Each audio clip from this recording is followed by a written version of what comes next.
Hey y'all, it's Gemini Jazz with House of Chiron, and we are back with another episode of Galactic Gossip. I know it's been a long time. So, this is the first episode of Galactic Gossip for the year 2020, the year of the Master Builder, all of those things. So, we're going to get into it.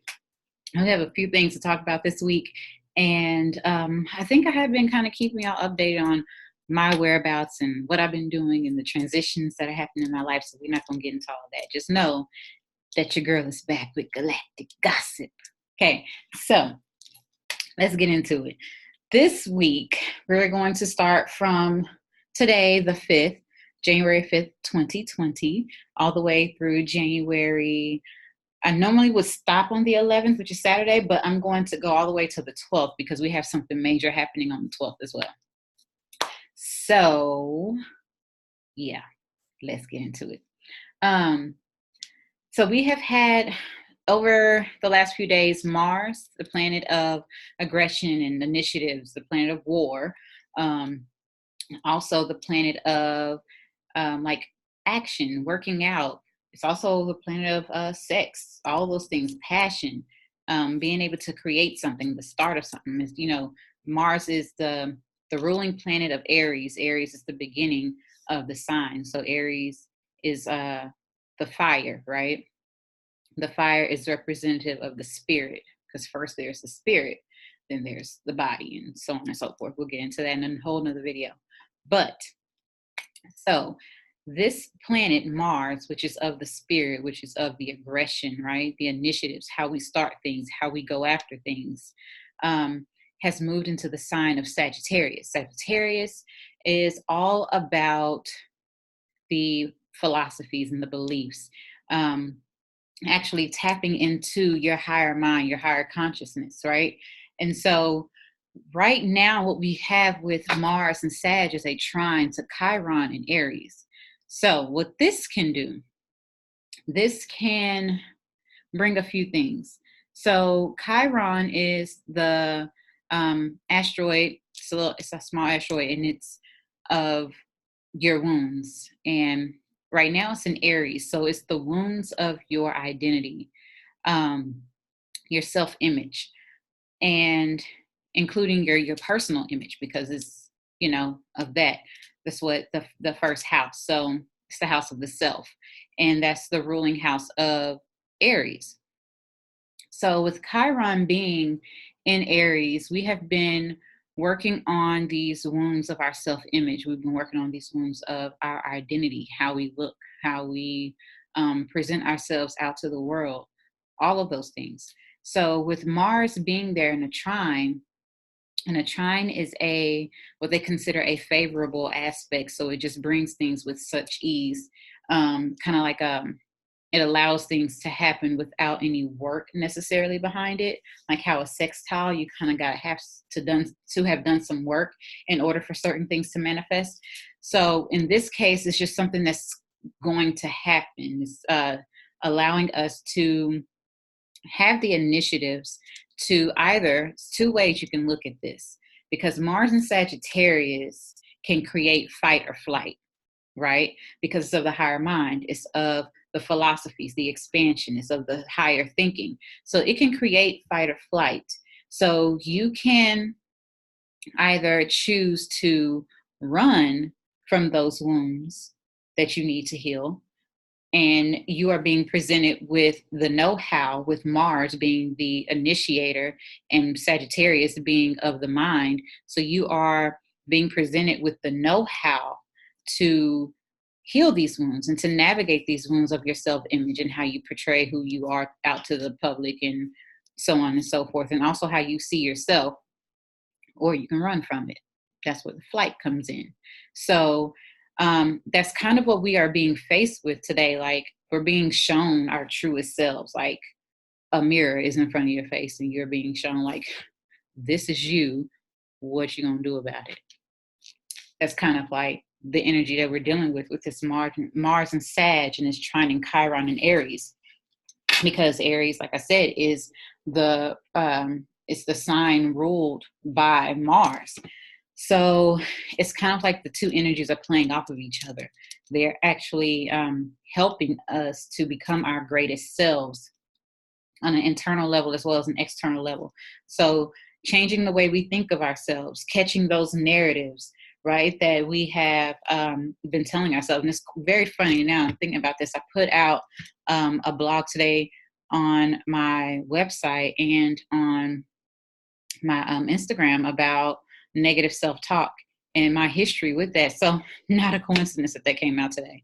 Huh, interesting. I probably should have looked at the astrology before I did that, but whatever. Anyway, so it's all about being shown who you are and what you're gonna do about it. Who you think you are, right? And if you're actually showing up as that person, who do you see yourself as, and are you actually presenting that person to the world? So, and it's also giving us the tools that we need to create this. It's giving us the confidence, it's giving us the thoughts, the beliefs behind all of this to actually put forth that energy to improve our self-image, improve our belief of ourselves, you know. So moving on the 7th, make sure I touched on everything. Oh, no, one more thing. So with it being in Sagittarius, this is also talking about using the beliefs, right, to dive in. So this is that fight or flight that I was talking about. So you can either use this to run from it, or you can take those beliefs, that the positive beliefs or the negative beliefs, and you can use those to dive deep into your subconscious and dive deep into the beliefs of yourself to find your truth, right? To find who you truly are and then present that to the world. So that's the last little tidbit that I wanted to add. Now, moving on, we have the sun on the 7th, which is Tuesday. We have the sun making a sextile to Neptune, right? So the sun is the sun. It's of self-expression. It's the ruler of the sign Leo. And the sun is all about your personality, who you are. So Neptune is the ruler of intuition. It's of the psychic abilities. It rules dreams, illusions. It's the ruler of the 12th house of the subconscious, right? So, with the sun making this sextile to Neptune, this is giving us the ability to read people. I like doing that. So, we're able to read people, but not necessarily read them in a negative way. But yeah, you can read them too. Read. You can read the good stuff and the bad stuff. But it's also giving us the ability to read people and tap into our sensitive sides, tap into the more sensitivities that we have, and be more compassionate with expressing how we feel about people and expressing how we feel about ourselves and our situations and circumstances. So um, this is also helping us increase our intuition and increase our abilities to where we can be more compassionate towards others, right? And also towards ourselves, because like I said, this is all happening around the same time that this Mars energy, Mars and Sag energy is happening. So it's actually helping nurture that. So there's a little bit of work that's going to be required to actually obtain this. So it is with the sun making this sextile to the Neptune, it's going to require us to pause, to practice the pause, right? To put our personalities in the forefront, but also be compassionate with how we express how we feel. So um, we're going to be, I'm not going to say forced, but guided is a good word. We're going to be guided on how we express ourselves from a more compassionate place, from a more heart space place. All right. And that happens on Tuesday, the 7th. So moving on to the 10th, which is Friday, we have a lunar eclipse. All right. This is a full moon lunar eclipse in Cancer. This is happening the same day as Uranus going into direct, right? Uranus has been in Taurus since about half of the year, and it has been retrograde since August 11th. Yes, August 11th. And so I'm laughing a little bit because, look, we'll get into it.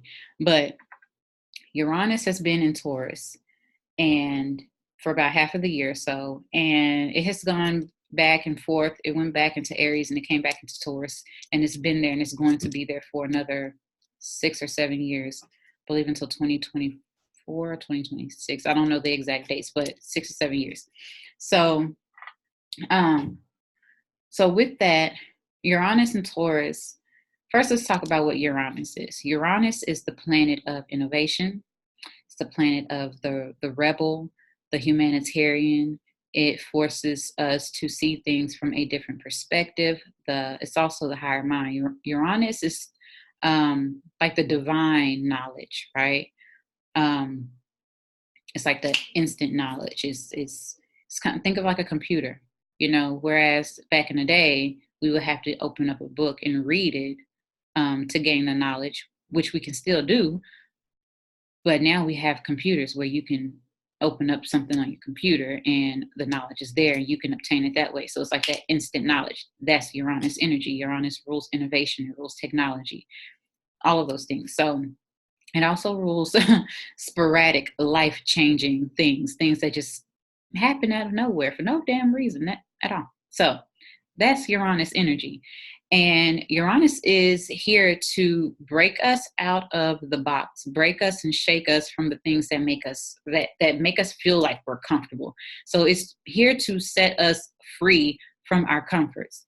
And so with Uranus being in Taurus, and let's talk about what Taurus represents. Taurus represents money, the ways we obtain our money, partnerships, our values, the things that we value, all of our possessions, the things that we possess, every single thing that we possess, from touch, taste, sight, audio, hearing, all this stuff, right? It's all the sensual things, even from the things that we like to eat. That's Taurus energy. Taurus is big on food. I got a Taurus rising, judge somebody else, not me. So it's all about the things like of your sensualities, right? That's Taurus energy. Your values, the things that in your home, also like the colors in your home that you so choose. It's very like home earthy. That's Taurus energy. So with Uranus being in Taurus, it is shaking up things in our lives, forcing us to reevaluate what it is that we truly value and if we are in alignment with what we say we value. It has been doing that for the most of the year. And depending on where this is happening in your chart, for instance, this is happening. It's happening right now, currently in my 12th house, but I have a Taurus rising, so it's really happening in my first house, the house of the self. So it's on my ascendant. So it's been shaking up my public image, my how I portray myself out to all of y'all. And which is why I probably started doing videos, because I would hide behind the camera. Only time y'all would see me is if I was dancing on stage, and that's because I got dance history. But literally, I started breaking out of my shell. Yeah, when Uranus went into Taurus. Interesting. Yeah, so that's very interesting. Now I'm thinking about it. So with Uranus being in Taurus, and now it has been retrograde since August 11th. And with this, it is basically, okay, so the things that we have been valuing and we have been really, with it being in retrograde, it's been more so on an internal level. And we have been really kind of internalizing and going back and forth and figuring out what is it that we truly want in our lives? Who is it that we truly want in our lives? And what is it that we value? How do we want to obtain our money? Do we want a business? Do we want to work? What kind of work do we want to do? We've just been reevaluating all these things more so on an intuitive, internal level, and kind of like reviewing, reassessing, and all of that. And so now with Uranus and Taurus going direct on the same day as this full moon lunar eclipse in Cancer, this is going to basically be an explosion of those things coming into fruition. is going to be a major aha moment. It's going to be a faded, because solar and lunar eclipses are faded. They're faded events. And the things that actually manifest from these eclipses um, are faded. It's just what it is. Um, but with Uranus going direct on this day, the things that we value and the things that we have determined that we are trying to reassess and redo and review, and the changes that we have made on a mental and internal level are now going to be manifested externally. We're going to now have the action and the initiative. We're going to have the ideas. We're going to have the plans, the goals. We're going to have those aha moments. If we haven't created a plan, now we're going to have one. All these things are going to come into fruition, and it's a great thing to start off the new year, the new calendar cycle that way. Because to me, the new year don't start till the spring. But for everyone who celebrates the new year, it is going to be a great time to start, because then you'll have the initiative, and not only will you have the initiatives, you'll also have the plan, and you'll have the ideas. You'll have it on a more intuitive level. You'll be able to know. It's like an inner knowing.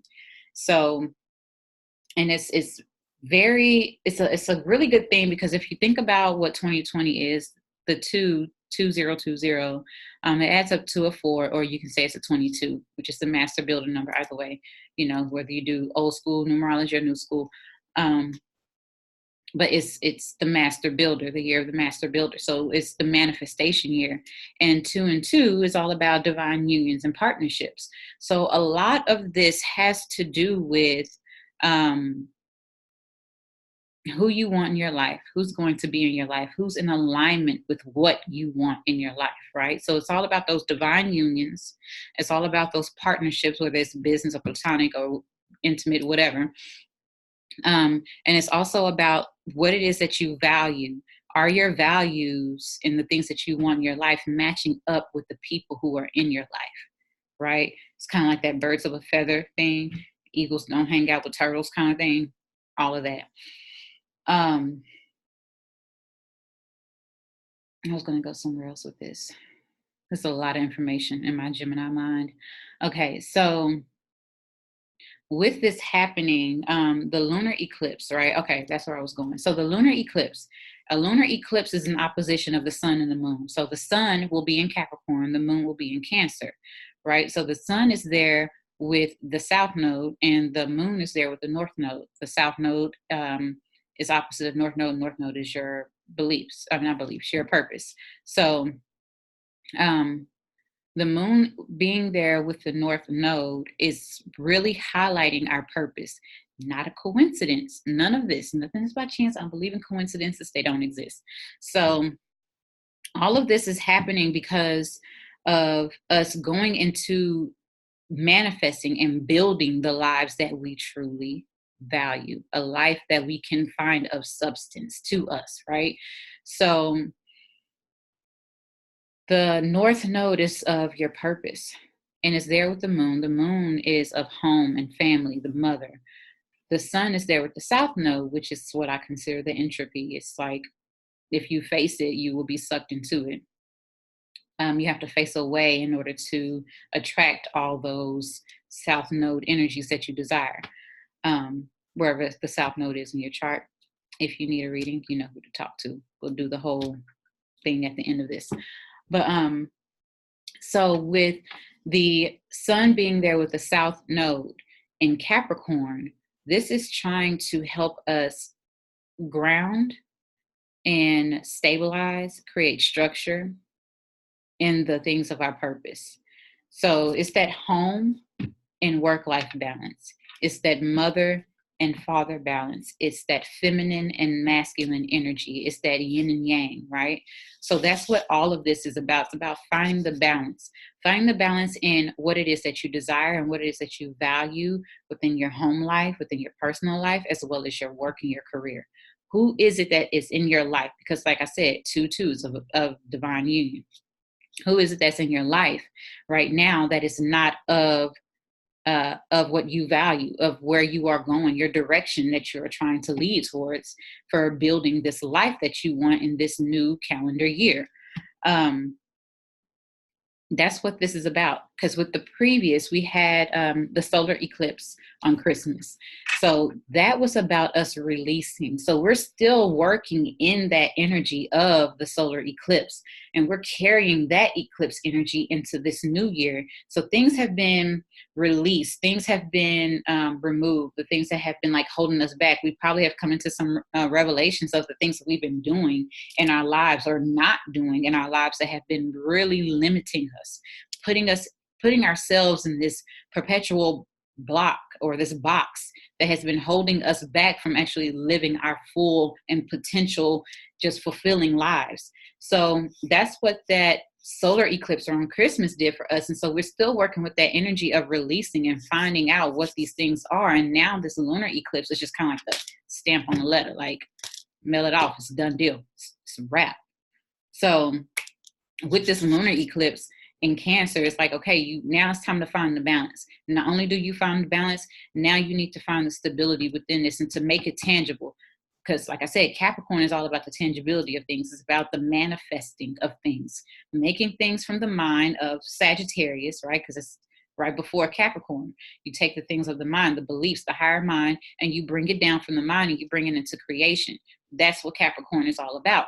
So now that we have this, that was so rude. That car was loud. Anyway, so now that we have this energy of the home and work-life balance, and we're trying to find this balance, and the number 2 is the number of balance, by the way. So now that we're finding this balance, now we're going to be able to manifest it and create something, right? Yeah.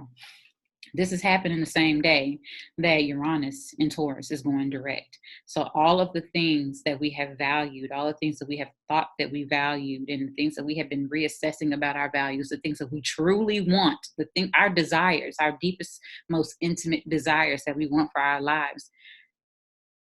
We have been reviewing this since August 11, 2019, and Uranus is going direct on the same day as this lunar eclipse. So all I'm going to say is, when it comes to that, is just be prepared that if you have been doing the work, and if you have been literally sitting with yourself and you've come to these realizations and you're ready to fight for what you want for your life, it's going to happen for you. It will. And if you're going to be resistant, then, the more you fight against the universe, the more the universe is just going to keep giving you lessons to learn until you get it. So I ain't here to scare nobody. I'm just telling you the truth. So it's all about, not necessarily sitting in your shadow and glorifying it, but it's also sitting in your shadow to understand it. My brother always says it's nothing better than the understanding. And I cannot agree more. It's nothing better than the understanding with anything in life. As long as you have an understanding, you have everything. So understand yourself, your shadow self. Do your shadow work. Understand what it is that you desire and why you desire that. And if you need help with doing so, you know what really helps you with that? Getting your birth chart read. It will tell you and read your life. So y'all know who to call for that. So anywho, moving on, because that was a lot. Lord, that was a lot. On Sunday, the 12th, right after we go through the energy of this eclipse, right? We're still working with the energy of this eclipse on Sunday, the 12th. And we have Saturn and Pluto in a conjunction. This is going to be a lot. I'm going to try not to make it a lot. Okay, so Pluto has been in the sign of Capricorn since 2008. Let's talk about what Pluto is. Pluto is the planet of mysticism, the occult, secrets. It's the researcher. It's the investigator. It is like the sneak, the ones that's going to let's find information. Let's dig and let's go through this. Let's go through this document and find out what's being said here. And let's present it to this Capricorn energy so we can make something of it so we can use it, right? So um, if you think about it, in 2008, I believe that's when Facebook came out, gathering intel and information on all of us. I'm just going to put that out there. So Pluto in the sign of Capricorn since 2008 has been gathering information. Pluto is also the planet of karma. So we have been in this kind of, you've been evaluated this entire time since 2008. We have been looked at and whatnot. And so what this is doing, what Pluto has been doing, is gathering intel on us, because, and then now we have Saturn there in Capricorn along with Pluto, and they're having this conjunction. It's like Pluto is delivering the information to Big Daddy Saturn, because Saturn is the planet of the father and father time and Chronos, all that stuff. We can get into that another time. But Big Daddy Saturn, that's what I call him. So it's like delivering the information to Saturn. So Saturn is also the planet of karma as well. So we're going to be divvied out the karma. So what have you been doing since 2008? Think about the decisions that you made for your life around that time. What changes were you making? If you also think about on a political scale, if y'all want to do socioeconomic stuff, let's get into it real quick. In 2008, that was the whole bank situation in 2008. If y'all remember that. So what has been going on, not only with you, but what has been going on in the world since 2008? What has happened and what has transpired since then? And when we have this Saturn-Pluto conjunction, it's like everything coming to a head at that time, along with all of this eclipse energy, as well as Mars being in Sagittarius. Remember, Mars is a planet of war and aggression, initiative, so starting stuff. Yeah. So this Saturn, I see Saturn conjunct Pluto as a construction site. Pluto is there to transform and to break down, and Saturn is there to rebuild. So what is it that we're trying to rebuild? These are some questions that you possibly need to ask yourself. What is it that you need to be building for 2020 and beyond? What is it that has been removed from your life? And it's not just physical things. Don't think of this just on a physical level, on a emotional, mental, psychological, spiritual, all of these things. What has been removed from your life? What has been transformed? What has transitioned in your life? In between the time Pluto's been in Capricorn in 2008. When did it go in there? November. No, I'm lying. I don't remember when it went into there, but I know it was for a moment like it was there with Jupiter. It was before it went in to Capricorn. It was there in Sag with Jupiter, and then Jupiter passed it up, and then it went into Capricorn. So it's been in Capricorn since 2008, and now it is there. Pluto is there in this with this stellium, right? We have Pluto, Capricorn.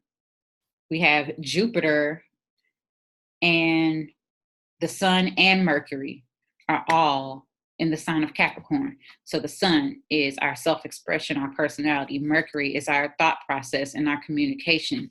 Pluto is of karma, the occult, the psychic things, all that. Jupiter is of the beliefs, the higher consciousness, long distance travel and all that kind of stuff. And then Saturn is of structure, politics, stability, building of work. So all these things are in the same sign of Capricorn. And so Capricorn is a sign of stability and rebuilding. It's of hard work. So you have to kind of like consider what all of this may mean for you. What is it that you have been transforming? What has been removed from your life? kind of sit back and take stock of the things that have transpired for you in these recent times, because all of this, I'm sure if you get a reading, all of this is happening somewhere in your chart, and you will have a deeper understanding as to why and what this is. Right now we're in a time of things being removed and also being shown a lot of things, so that way the newness can come in, because like I mentioned, 2020 is the year of manifestation. It's the master builder, is of divine unions. Another thing that I want to touch on about that, since with this new, with this moon, this full moon that's happening, is of that home work life balance, right? Not only home and work life balance, is of the feminine masculine energy, is of divine unions as well. But this is also going to have a connection of what it is that you do, your purpose is going to be in direct alignment with your partnerships of all kind. So a lot of us are finding that our purpose is in alignment with who we're with in a relationship, or our purpose has a lot to do with the people that we are affiliated with, our friends, the networking that we're doing, because it's all about our hopes, wishes, and material gains. So all of these things are happening because next, at the end of this year, December of this year, Saturn moves into Aquarius. Aquarius is of material gains, is of hopes, wishes, and connections. Aquarius is the ruler, the ruling sign of the planet Uranus, and it's all about the humanitarian efforts. So right now we're kind of getting that air of that energy of connecting with who we're supposed to be connecting with on a business level that also resonates on a personal level. The two will become one. That's a divine union. I hope I ain't getting too deep for y'all, but I hope I am. Okay, that was a lot. Okay, so I already discussed the stellium in Capricorn and what that means. And I think that's it. No, one more thing about the Saturn conjunction with Pluto. So the last time this happened was November of 1982. The Saturn conjunct Pluto this happened at the beginning of the crack era. I'm just gonna be real. This happened around the time of like the MK Ultra, all the political things. This is that Pluto and Libra energy, right? So it's like right at the end of that. So with all of that,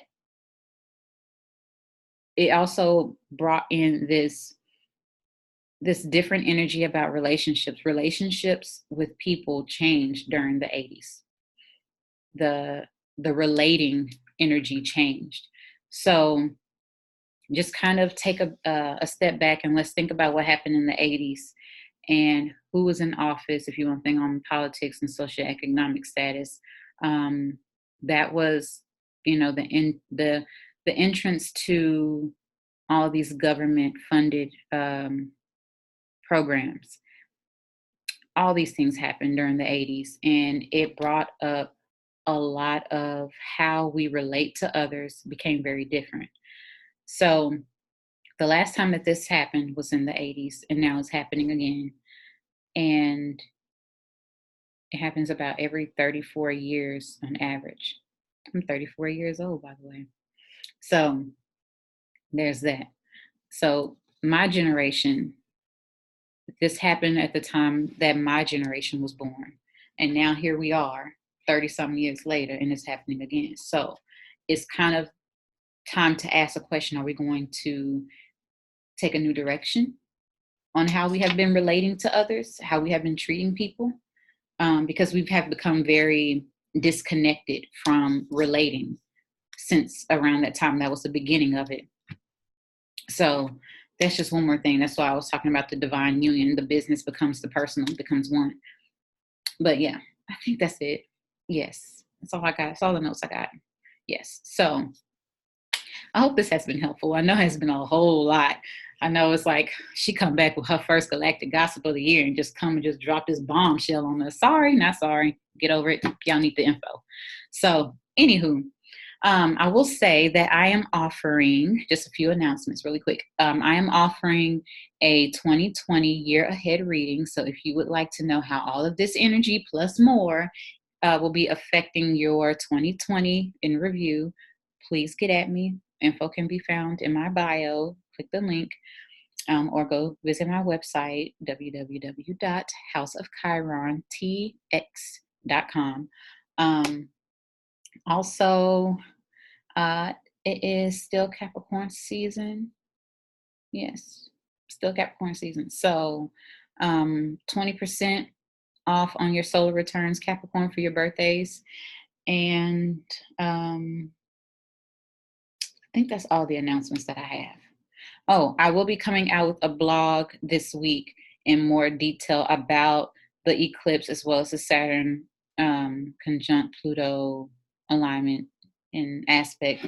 So we'll talk more about that, as well as Uranus going direct. I have a blog for that as well. I have put out my calendars for you all for the new moons of 2020, as well as the retrogrades of 2020.